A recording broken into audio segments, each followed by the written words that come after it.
आपण राहुलजींना भेटलात, राहुलजींनी आपल्याला सांगितलं की तुम्ही कर्नाटकमध्ये जाऊन त्या ठिकाणी एफआयआर दाखल करा.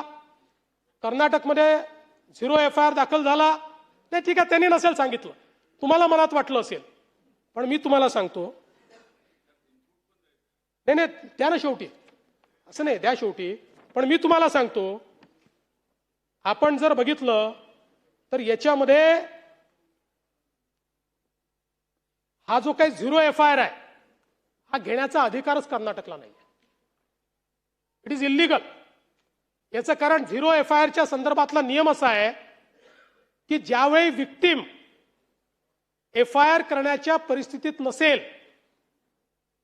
त्यावेळीच विक्टिमला 0 एफआयआर करता येतो. जिथे एफआयआर करायचा ज्यांचं ज्युरिस्डिक्शन आहे त्या ज्युरिस्डिक्शन मध्ये जर विक्टिम पोहोचू शकत नसेल तर 0 एफआयआर होतो आणि तो 0 एफआयआर हा त्या पोलीस स्टेशनला त्या ठिकाणी कन्वर्ट होतो. अशा पद्धतीनं 0 एफआयआर घेण्याचं ज्युरिस्डिक्शन कर्नाटकला बिलकुल नाही. उद्या हे जे काही कर्नाटकने केलं आहे यात काय होणार? उद्या जर हीच पद्धत ठेवली तर आमचे विखे पाटील साहेब मुंबईच्या पोलीस स्टेशनमध्ये कर्नाटकच्या मुख्यमंत्र्याच्या विरुद्ध 0 एफआयआर नोंदवतील. आणि माझ्या दबावापोटी समजा नोंदला गेला, मी आणत नाही दबाव, नोंदला गेला आणि तो 0 एफआयआर म्हणून जाईल. आणि म्हणून याकरता 0 एफआयआर नाही आहे. मी आपल्याला पद्धती पण सांगतो. हे you may be aggrieved and you have all right to be aggrieved, पण त्याच्यातली पद्धत ही आहे, याकरता पद्धत अशी दिलेली आहे की अशा पद्धतीनं तुम्हाला जर वाटतं की एफआयआर दाखल झालाच पाहिजे आणि समजा प्रशासनाचं मत आहे की ADR will be converted into FIR, तर याच बीएनएसच्या कायद्याने तुम्हाला 175(3) दिलेला आहे, ज्याच्या अंतर्गत तुम्हाला संबंधित कोर्टात जाता येतं आणि कोर्ट डायरेक्ट करतं की याच्यात एफआयआर दाखल करा. या अजिबात नाही. या महाराष्ट्र राज्य सरकारच्या माध्यमातून अजितदादांच्या ॲक्सिडेंट नाही तर घातपातबद्दल कुठेही तपास हा योग्य दिशेने चालू नाही. 2 महिने झाले तरीसुद्धा अजूनपर्यंत CBIकडे प्रस्ताव हा पाठवण्यात आलेला नाही. अजितदादांच्या पक्षातले जे नेते आहेत त्यांना स्मरणपत्र द्यावं लागतं, काय झालं CBIच्या प्रस्तावाचं, तरीसुद्धा कुठेही त्या ठिकाणी उत्तर दिलं जात नाही. CIDचं काय चाललं हे CIDलाच माहिती. आणि सगळ्यात महत्त्वाचं म्हणजे कुठल्याही तपासाला एक बेस असतो, तो बेस हा आपला अधिकार म्हणजे एफआयआर असतो. या महाराष्ट्रामध्ये गेल्या 1.5 महिन्यामध्ये विविध ठिकाणी जाऊन आम्ही एफआयआर करण्याचा प्रयत्न करतो. याच महाराष्ट्रामध्ये जिथं अजितदादांनी गेल्या 40 वर्षामध्ये लोकांची सेवा केली राजकारणाच्या माध्यमातून, दुर्दैव असं या महाराष्ट्रामध्ये त्यांना न्याय दिला जात नाही.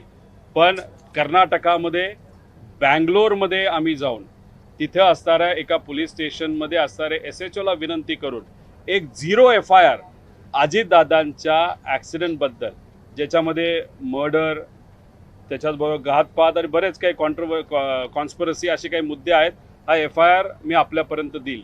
म्हणजे कर्नाटकाचं पोलीस प्रशासन हे अजितदादाला न्याय देण्यासाठी सरसावतं, पण महाराष्ट्राचं पोलीस प्रशासन दादांना न्याय देऊ शकत नाही. हे अतिशय दुर्दैव आहे. आता हा एफआयआर कुठं आलाय? हा 0 एफआयआरच्या अंतर्गत हा DG महाराष्ट्र सरकारकडे आलाय. कर्नाटकाच्या DGली कोणाला पाठवला? महाराष्ट्र DGकडे. म्हणजे हा आता महाराष्ट्राची प्रॉपर्टी झाली. आता हा जाणार बारामतीला. बारामती पोलीस स्टेशनला गेल्यानंतर या विषयावर, या एफआयआरवर त्यांना तपास करावा लागेल. आता हा स्वीकारला जातोय, नाही जात, का केला जात नाही हे आपल्याला बघावं लागेल. आम्ही विरोधात असताना जे काय आम्हाला जमलं ते प्रामाणिकपणे आम्ही केलं, पाठपुरावा केलो, आम्ही लढलो. अनेक मोठ्या नेत्यांना आम्ही त्या ठिकाणी भेटलो. जेव्हा राहुल गांधीजींना आम्ही भेटलो त्यांनी फक्त बराच ह्या विषयाला समजून घेतलं. एक महत्त्वपूर्ण त्यांनी लाईन वापरली, ती म्हणजे अशी होती की ज्या राज्यात न्याय मिळू शकतं अशा राज्यात तुम्ही जावा. त्यांनी सांगितलं नाही कुठलं राज्य. आणि मग इतिहास बघता गवई साहेबांच्या वेळेत जेव्हा 0 एफआयआर करायचा होता, या महाराष्ट्रामध्ये सामाजिक कार्यकर्त्यांना परवानगी त्या ठिकाणी दिली गेली नाही. कर्नाटकात तो एफआयआर त्यावेळेस झाला होता. मग ते बघून मी स्वतः कोणालाही न जाता बोलता त्या पोलीस स्टेशनला गेल्यानंतर कर्नाटकामध्ये अजितदादांचा FIR झाला. एक तर दुर्दैवी गोष्ट आहे, महाराष्ट्रात झाला नाही, पण कर्नाटका पोलीस प्रशासनाचे मी मनापासून या ठिकाणी आभार व्यक्त करतो, त्या सरकारचे आभार व्यक्त करतो. एका मराठी माणसाला न्याय देण्यासाठी कर्नाटक सरकार, त्याचं पोलीस प्रशासन हे या FIRच्या माध्यमातून सरसावलं, ही सगळ्यात महत्त्वाची गोष्ट आहे. गेल्या कित्येक दिवसांपासून तुम्ही FIR साठी अनेक ठिकाणी गेलेला होता. त्याचं नेमकं कारण काय होतं? ते कारण कर्नाटक पोलिसांनी तुम्हाला दिलं होतं का? मी दुसऱ्या कुठल्या राज्यात गेलोच नव्हतो, फक्त एकाच राज्यात म्हणजे कर्नाटकात तिथं गेलो, तिथं एका पोलीस स्टेशनला गेलो आणि लगेच त्यांनी हा FIR तिथं स्वीकारला. 0 FIRच्या अंतर्गत कोणालाही कुठेही त्या ठिकाणी जाता येतं आणि 2023चा जो BNSचा कायदा आहे त्याच्या अंतर्गत या सरकारने 0 FIR हे कंपल्सरी केलंय आणि या 0 FIRच्या अंतर्गत मी इथं मरीन ड्राईव्ह पोलीस स्टेशनला सुरुवातीला गेलो होतो. त्यांनी नाकारलं, मी स्टेटमेंट घेत होते पण मोठा अधिकारी येऊन त्यांनी ते थांबवलं. मग मी गेलो बारामतीला, तिथं मला करून दिला नाही. मग मी गेलो CIDला आणि मग या ठिकाणी आलो. काही लोक म्हणतील मी कोर्टात का नाही गेलो. कोर्टात गेलो असतो, मला न्याय व्यवस्थेवर विश्वास आहे, पण कोर्टात गेल्यानंतर कोर्टाने तो निर्णय त्या ठिकाणी दिला.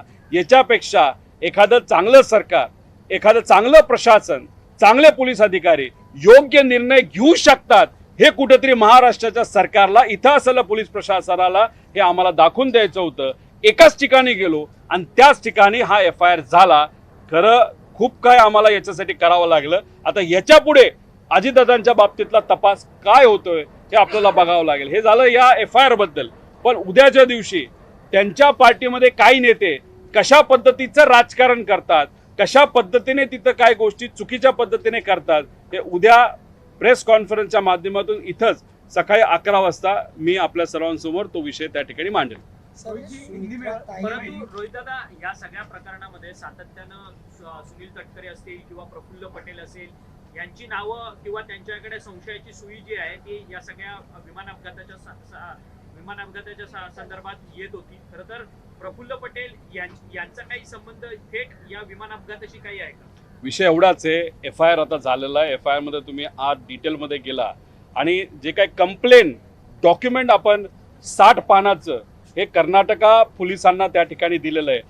इन्व्हेस्टिगेशन होत असताना FIR वर तर होणार, पण आम्ही जे काही तिथं कंप्लेंट डॉक्युमेंट दिलेलं आहे 60 पानाचं 66 पानाचं, त्याच्यात खोलात जाऊन कुठलीही संस्था CBI CID नाही तर साधं पोलीस प्रशासन तिथं त्यांना खोलात जाऊनच FIR तिथं करावं लागेल. त्याच्याचबरोबर तुम्ही जर विरोधाभास बघितला म्हणजे नाशिक प्रकरणामध्ये SIT फॉर्म केली जाते, तिथे असणारे अधिकारी जल्लद पद्धतीने एका चुकीच्या प्रवृत्तीच्या व्यक्तीला, चोराला त्या ठिकाणी पकडतात. चांगली गोष्ट आहे, तिथं तुम्ही जल्लद गती दाखवता, ती जे खरं आम्ही ते स्वागत करतो. पण दादाच्या बाबतीत CID जल्लद का ठिकाणी त्या ठिकाणी होत नाही. राहिला प्रश्न कोण याच्यामध्ये जबाबदार आहे, हे क्रिमिनल इन्व्हेस्टिगेशन झाल्याशिवाय कळणार नाही. पण FIRच होत नव्हता तर मग क्रिमिनल इन्व्हेस्टिगेशनला दिशाच त्या ठिकाणी मिळत नव्हती आणि ही दिशा तिथं या FIRच्या माध्यमातून दिसेल आणि इन्व्हेस्टिगेशन जर पारदर्शक पद्धतीने झालं तर नक्कीच न्याय मिळण्याशिवाय राहणार नाही. आम्ही विरोधात आहे. जे काय आम्हाला जमलं ते आम्ही केलेलं आहे. जे सत्तेत आहेत ते मात्र त्या ठिकाणी काहीच करताना दिसत नाही. अजितदादांच्या पक्षाचे नेते सुद्धा गप्प बसताना आम्ही जेव्हा बघतो तेव्हा खरंच आम्हाला वाईट वाटतं.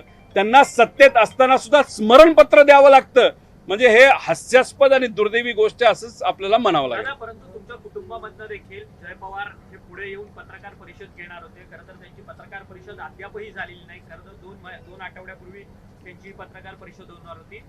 कोणाचा दबाव आहे असा की जय पवार हे पत्रकार परिषद घेत नाहीये? सुनील तटकरेंचा, प्रफुल्ल पटेलांचाच दबाव त्या ठिकाणी असेल. माझ्याकडे बरेच पुरावे तिथं आलेले आहेत. फक्त जय पवार हे पत्रकार परिषद घेणार आपल्या वडिलांना न्याय देण्यासाठी. त्यांच्या पक्षाच्या कार्यकर्त्याच्या ज्या नेत्यावर विश्वास होता त्या नेत्याला देण्यासाठी जय पवार जर प्रयत्न करत असेल, याच्या आधी सुद्धा त्यांनी प्रयत्न केला होता, त्याचं स्वागतच खऱ्या अर्थाने आपण केलं पाहिजे. त्याची प्रेस कॉन्फरन्स होत नाही तोपर्यंत मी माझ्याकडे जे काही पुरावे आहेत ती प्रेस कॉन्फरन्स मी तिथे घेणार नाही. कारण त्याची प्रेस कॉन्फरन्स झाली, त्यात जर काही गोष्टी राहिल्या असतील त्याच मी पुढच्या प्रेस कॉन्फरन्समध्ये घेणार आहे. पण गेल्या आठवड्यात होणारी प्रेस कॉन्फरन्स आजपर्यंत का नाही झाली हे मला तरी सांगता येणार नाही. पण सुनील तटकरे आणि प्रफुल्ल पटेल नाहीतर सत्तेतले काही भाजपचे नेते त्यांना करू नका असं म्हणत आहेत का काय, असाही प्रश्न आम्हाला निर्माण व्हायला लागलाय.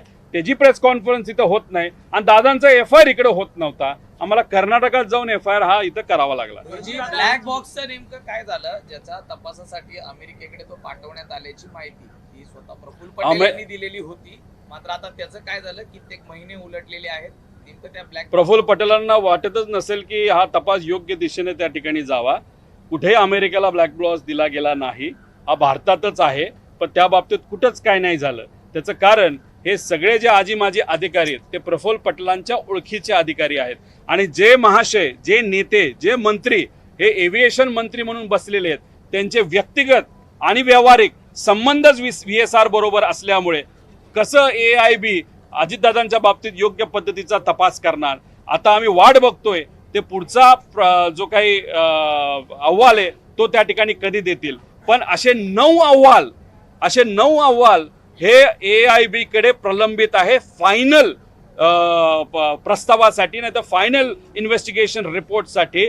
काही अहवाल 4 वर्षापूर्वीचे आहेत, काही 3.5 वर्षापूर्वीचे आहेत, काही 2.5 वर्षापूर्वीचे आहेत. मला AIBला एवढंच सांगायचं आहे की तुम्हाला वाटत असेल की लोक विसरले, महाराष्ट्रातील लोक कधी अन्यायाला विसरत नाहीत. आणि तुम्ही जर विसरला, निवांत बसला, तुम्हाला जाग्यावर आम्ही आणल्याशिवाय त्या ठिकाणी राहणार. आणि खास करून मंत्र्याचा राजीनामा म्हणजे केंद्रीय एव्हिएशन मंत्र्याचा राजीनामा हा घेतलाच पाहिजे अशी आमची भूमिका आहे. पण शेवटी केंद्रात जे कोणी खासदार असतात ते त्यांची भूमिका त्या ठिकाणी मांडत असतात. आम्हाला मित्रत्व नाही, आम्हाला फक्त न्याय त्या ठिकाणी पाहिजे आणि तो न्याय आम्ही मिळवल्याशिवाय राहणार नाही. रोहितदादा, अजित पवार गेल्यानंतर राष्ट्रवादी काँग्रेस अजित पवार यांच्या पक्षाचं पुरोगामित्व संपूर्ण संपलंय का, हा सगळा प्रश्नचिन्ह निर्माण होतं. कारण की अशोक खरात जो बंधुबाबा आहे त्याच्या चरणी अनेक त्यांचे नेते मंडळी लीन होताना पाहायला मिळतात. स्वतः प्रदेशाध्यक्ष सुनील तटकरे यांचे फोटो आहेत, रुपाली चाकणकर तर त्यांच्या पाय धुत असतानाचे सगळे फोटो व्हिडिओ समोर येताना पाहायला मिळतात. आणि ह्या वरतून हा बाबा जो आहे तो VSR कंपनीच्या विमानातून देखील प्रवास करतोय. अर्थात या सगळ्याचं गौड बंगाल काय? अजितदादा जेव्हा जिवंत होते तेव्हा बारामतीचं त्यांचं जे घर आहे त्याच्या बाहेर ब्लॅक मॅजिक झालेलं आपण सगळ्यांनी बघितलेलं आहे. मुंबईमध्ये सुद्धा त्यांचं जे राहतं घर होतं देवगिरी बंगला, त्याच्या बाहेर सुद्धा अशीच काळी जादू झालेली आपल्या सगळ्यांना माहिती आहे. अजितदादांच्या पक्षामध्ये असे बरेच नेते आहेत ज्यांना करंगळीला कुठेतरी कापले, अंगठ्याला कापले, काय करतात त्यांनाच त्या ठिकाणी माहिती. आता काळी मॅजिकमध्ये कोण कोण त्या ठिकाणी अडकलेलं आहे, कोण असा प्रयत्न त्या ठिकाणी करत होतं की दादांची ताकद जावी आणि त्यांच्याकडे ती ताकद यावी, त्याच्या मागे काय हेतू होता. कारण का शेवटी ब्लॅक मॅजिक जेव्हा केली जाते त्याच्या मागे एक हेतू असतो. तो किती फुसका असला, ब्लॅक मॅजिकला आम्ही कुठंच भीक घालत नाही, नाही तर महाराष्ट्रात कुठलाच व्यक्ती भीक घालत नाही. पण मग त्याच्यात हेतू काय, हेतू मनामध्ये ठेवून तुम्हाला श्रीमंत व्हायचे, तुम्हाला देशाचा पंतप्रधान व्हायचे, महाराष्ट्राचा मुख्यमंत्री व्हायचे, तुम्हाला असलेल्या अडचणी त्या ठिकाणी संपवाव्यात, नाहीतर पक्षामध्ये जे सर्वात मोठं पद आहे ते मला मिळावं, यासाठी त्यांच्या पक्षातून कुणी कुणी ब्लॅक मॅजिक केली. ते पद जर तुम्हाला मिळवायचं असेल तर दादा असताना ते तुम्हाला कधी मिळणार नव्हतं, दादा नसतानाच ते मिळू शकलं असतं. मग त्याच्यासाठीच दादांच्या घराबाहेर ही ब्लॅक मॅजिक केली गेली का, मग ती कुणी केली गेली, कोण या बंधुबाबाच्या नादी लागलं होतं, हे कुठं ना कुठंतरी समोर त्या ठिकाणी आलंच पाहिजे असं आमचं त्या ठिकाणी प्रामाणिक मत आहे. परंतु आर्थिक व्यवहार या सगळ्या संदर्भात अनेक लोकांचे उघड होताना पाहायला मिळत आहेत. सुनील तटकरे आणि त्याचसोबतच रुपाली चाकणकरांनी आपल्या महिला आयोगाचा अध्यक्षपदाचा राजीनामा दिला, परंतु महिला प्रदेशाध्यक्ष पदाचा अद्याप देखील राजीनामा होत नाही. अजितदादा असते तर पहिल्याच दिवशी ही सगळी कारवाई झाली असती. एक कुठलाही निर्णय घेताना एक धाडस लागतं, एक अनुभव लागतो. आज त्या पक्षातून ते धाडस का दाखवलं जात नाही, का तटकरे साहेब कुठेतरी नेत्यांना भेटून हा राजीनामा घेऊ नका असं काही सांगत आहेत का ते असं सांगतायत. सर्व कार्यकर्त्यांची इच्छा आहे की जे काही महिला अध्यक्ष पद आहे, जी व्यक्ती आता या केसमध्ये कदाचित अडकली जाईल, कारण ते स्वतः त्या ठिकाणी ट्रस्टी होते, त्यांचा विषय हा कार्यकर्त्यांना त्या पदावर नको असताना सुद्धा काही नेते का त्यांची वर्णी लावतात हे आम्हाला तरी माहीत नाही. त्यामुळे जो कोणी राष्ट्रीय अध्यक्ष त्या पक्षाचे असतील त्यांनी निर्णय तिथं दादा ज्या पद्धतीने घेऊ शकले असते असा निर्णय खऱ्या अर्थाने घेण्याची जरूरत आहे. पण त्या पक्षामध्ये तसं काय होताना दिसत नाही, हे दुर्दैवी आहे. सर, सुमित्रा ताई खुद डिप्टी CM है, आपको FIR करने के लिए कर्नाटक जाना पड़ा. काय हे जे घातपात झालंय की मृत्यू झाला किंवा हे सुपारी देऊन करण्यात आलं असंही माहिती पुढे येतं. बरंच काय आहे, पण जोपर्यंत क्रिमिनल इन्व्हेस्टिगेशन होत नाही, जोपर्यंत आता हा FIR स्वीकारला जात नाही, जोपर्यंत CID CBI या FIRच्या अनुषंगाने तिथं तपास करत नाही, तोपर्यंत तुम्ही म्हणता आणि मी म्हणतो आणि सामान्य लोक जे म्हणतात तसं आपल्याला कुठंच काही कळणार नाही. त्यामुळे इथं आज काय चाललंय, हवेत गोळ्या मारणं चाललंय. लोक विसरतील, आपलं टाइमपास करावा, CBIकडे प्रस्ताव पाठवू असं कुठेतरी म्हणावं आणि फक्त वेळ तिथं घालून द्यायचा, लोक विसरून जातील. या भूमिकेमध्ये सत्ताधारी काही लोक आहेत, ते फार चुकीचं आहे. मराठी माणसांना काही नेत्यांनी ओळखलं नाही असं आपल्याला म्हणावं लागेल. 40 वर्ष अजितदादांनी या राज्यामध्ये सामान्य लोकांच्या हितासाठी कार्य केलं, राजकारण केलं, समाजकारण केलं. त्याच नेत्याला आज तिथं न्याय मिळत नसेल, साधा FIR होत नसेल, तर मग सामान्य लोक हे कुठल्या खेतकी मुली असं आपल्याला म्हणावं लागेल. जिल्हा परिषदेच्या निवडणुकीमध्ये दोन्ही राष्ट्रवादी काँग्रेस पक्ष एकत्रितपणे निवडणूक लढलं, परंतु या सगळ्या सातारा जिल्ह्याच्या जिल्हा परिषदेच्या अध्यक्षपदाच्या निवडणुकीमध्ये मात्र वेगळा ट्विस्ट झाला. उद्या बरेच काही राजकीय मुद्दे मी घेऊन येणार आहे.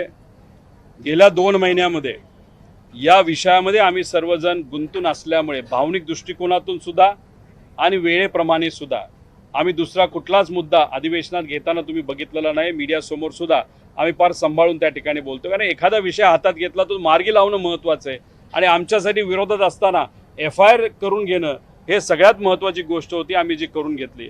काही प्रमाणात माझ्या मतदारसंघाकडे सुद्धा या काळामध्ये माझं तिथं दुर्लक्ष झालेलं आहे. त्यामुळे आता FIR झालेला आहे. उद्यापासून राजकीय दृष्टिकोनात जो कुठला प्रश्न तुम्ही घ्याल आणि त्या बाबतीतलेच आणि खास करून अजितदादांच्या पक्षातले काही कागद ही माझ्याकडे आलेली आहेत, ती कागद मी उद्या तुमच्या सर्वांसमोर आणेल. मग तुम्हाला कळेल की खरं कोणाचा कुठला काय हेतू होता आणि त्याला आत्ता जे कोणी तिथं कार्याध्यक्ष असतील, नाही तर जे कोणी राष्ट्रीय अध्यक्ष असतील, त्यांच्या मनामध्ये आज तिथं असणाऱ्या नेत्यांबद्दल कशी भावना आहे ही उद्या नक्कीच आपल्या सर्वांसमोर मी सांगेन. जिल्हा परिषदेच्या निवडणुकीच्या संदर्भात दादा असते तर अशा पद्धतीने निवडणूक घडून आली असती का? कारण की सत्ता म्हणजे एकंदरीतच बहुमत दोघांकडे होतं, शिवसेना आणि राष्ट्रवादीकडे. मात्र कशा पद्धतीने भाजपचा तिथे जिल्हाध्यक्ष बसला, जयकुमार गोरे यांची सगळी मंत्री आहेत ते त्यांची अरेरावी, हे सगळं अजित पवार असताना झालं असतं. भाजपला असं वाटतंय अजितदादांचा पक्ष आता संपलेला आहे. 30 त्यांचे आमदार आता आपल्या संपर्कात आलेले आहे. विधानसभा इलेक्शनच्या आधी 4 महिने 5 महिने जेव्हा केव्हा काय असेल, जो कुठला आकडा असेल त्या अनुषंगाने त्यांनी तिथं आमदारकीचा राजीनामा द्यायचा आणि भाजपमध्ये प्रवेश करायचा. म्हणून आता फोकस अजितदादा या पक्षाकडनं, कारण का तुम्ही महानगरपालिका नगर परिषद यावेळेस झुंपायची कोणाचात तर अजितदादांमध्ये आणि भाजपमध्ये झुंपलेली आपण सगळ्यांनी बघितली. आता दादाच नसतील तो विचार पुढे घेऊन जाण्यासाठी आणि पक्षात आहे ते नेते बरेच अडचणी त्या ठिकाणी आले असतील, तर हा पक्ष तसं बघितलं तर आता इररेलेव्हंट झालाय भाजपला असं वाटतं. त्यामुळे फोकस हा पूर्णपणे आता एकनाथ शिंदे साहेबांच्या पक्षावर वळवला आहे. म्हणजे जे साताऱ्यात झालं, मतदारांना तुम्ही पोलीस प्रशासनाची भीती दाखवून येऊन देत नसाल आणि मंत्रीच तिथं आल्यानंतर तिथं असणारे अधिकारी मंत्र्याला धक्काबुक्की करत असतील, तर याच्यावरनं आज काय परिस्थिती या राज्यामध्ये बघा. म्हणजे तुम्ही आम्ही आणि सामान्य लोकांचे प्रश्न कधी सुटायचे जर मंत्र्याचे सुटणार नसतील आणि सत्तेचा पॉवरचा वापर करून जर मतदानच करून दिलं जात नसेल, लोकांना बाहेरच तिथं ठेवलं जात असेल,